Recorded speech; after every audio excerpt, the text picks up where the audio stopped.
Hi everyone, I am Michael Moffat, and I am one of the school counselors here at Iona Prep. For Mental Health Awareness Month, I wanted to talk to you about wellness. Having strong mental health doesn't mean that you never go through bad times or experience emotional problems. We all go through disappointments, loss, and change.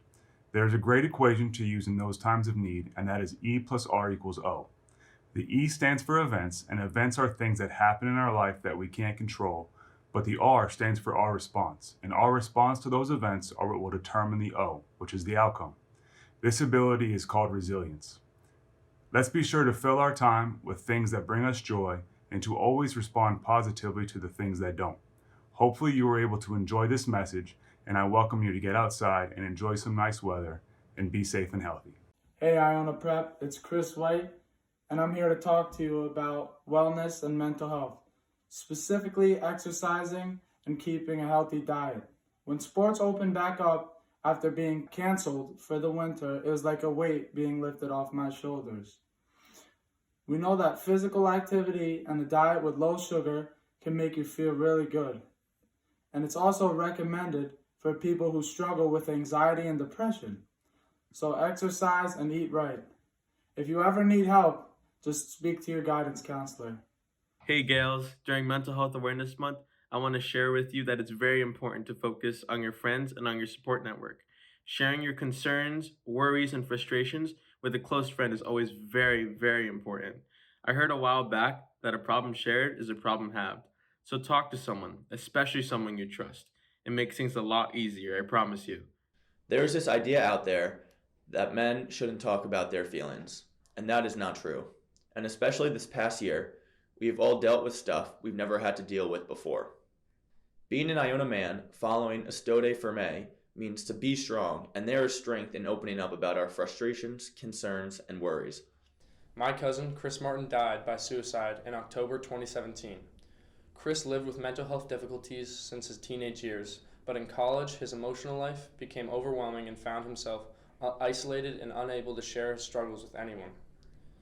Because of Chris's death, my family and I have been forced to talk about everything, the good, the bad, and the ugly. What I've learned is that in sharing my emotions, both positive and negative, or just talking about my day to day anxieties, I can free myself from the buildup of tension that comes with keeping everything in. I can let it go through talking. At Iona Prep, we have a great resource in our school counselors who can help us with our academic issues, but also our personal lives. You don't have to have a problem to speak with them. Just pop in and say hi, have a conversation. Don't be afraid to go speak to your school counselor and just check in with them.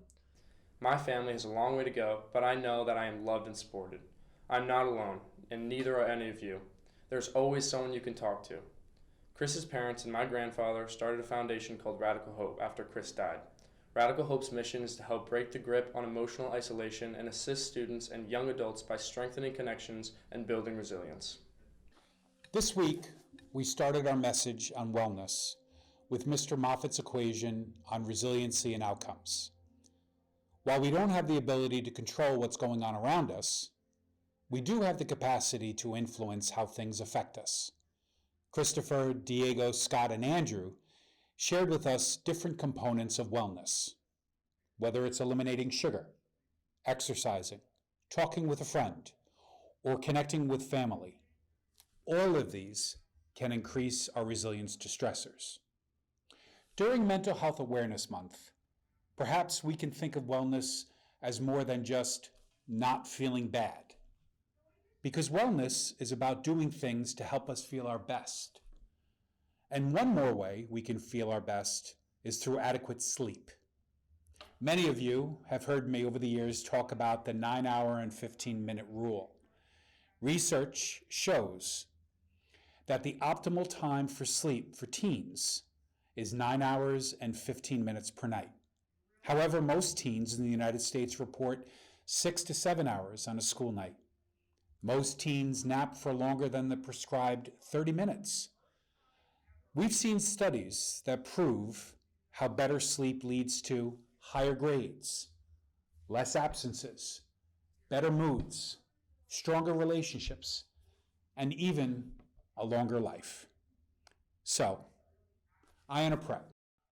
Let's take care of ourselves, check in with each other, eat right, sleep right, have some downtime, move, And as always, be strong.